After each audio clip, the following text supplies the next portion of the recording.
Flea beetle problems can be a real eyesore in your garden until you figure out that you can get rid of them with a simple trip to your pantry.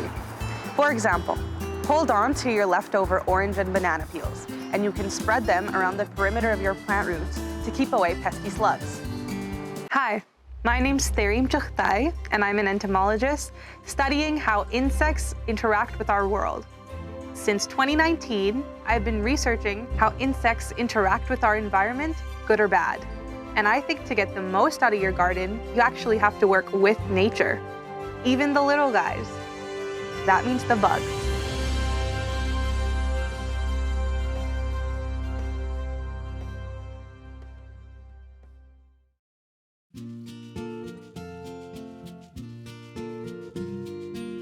Do you spend a lot of time and money buying insecticide and applying it on your plants only for your leaves to look like mesh anyways?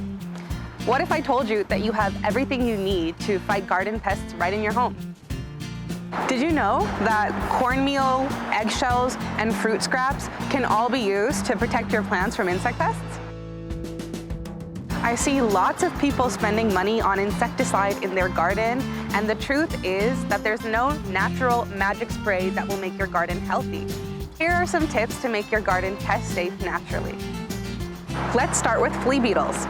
Flea beetles hate the scent of coffee, so what you can do is sprinkle your coffee grounds around the perimeter of your plants, and the flea beetles will stay away. Make sure you don't use it on plants like lettuce, though, that can't handle the coffee grounds. Ants can be great at aerating the soil in your garden, but if you have too many in your garden, you can start to see your plant health suffer. So let's say you have an anthill in your garden, and you've already given it a good spray of water, and it's still persistent. You can take a trip to your pantry and find some cereal, Frosted Flakes, or anything like that, and grind it up and apply it to the top of the colony, and the ants will burst. You can do the same thing with cornmeal.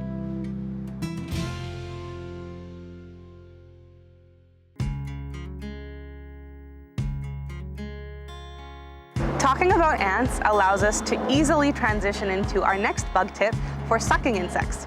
So that's aphids, mealybugs, and scale insects.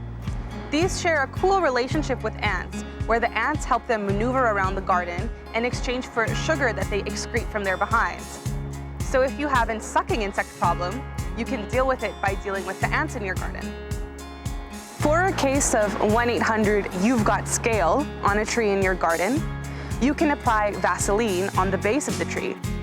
What that does is it'll stop ants from traveling up the base of the tree to protect the scale, and you'll also notice a reduction in the scale on the tree.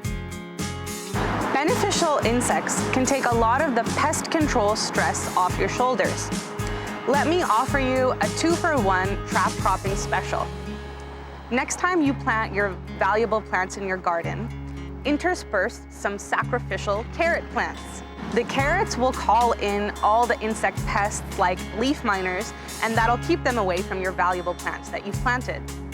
In its second reproduction year, it'll produce a plant called Queen Anne's lace. That's great for calling in beneficial insects like bees and wasps, as well as the cabbage white moth. It'll keep it away from your valuable cabbage plants.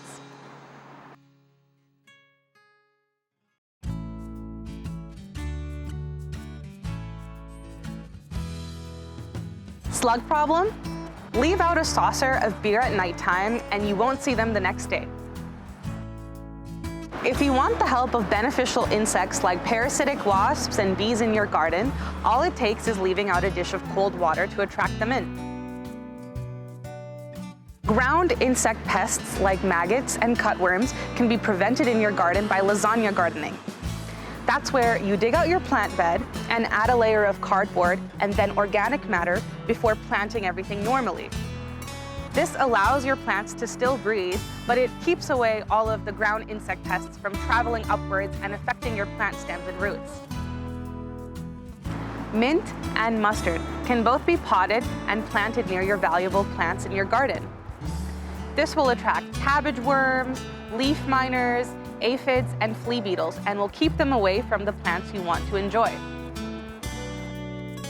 Right after harvest, but before fall, you can rotate and/or till your soil. What this does is it'll expose any insect pests in your soil to a temperature that's just too cold for them to survive. So it'll lower the population of pests tampering with your garden, and it'll also prevent them from laying any eggs that can be potential pests in the future. Regularly check your garden for pest eggs on your leaves, even the underside, and if you see them, pick them off.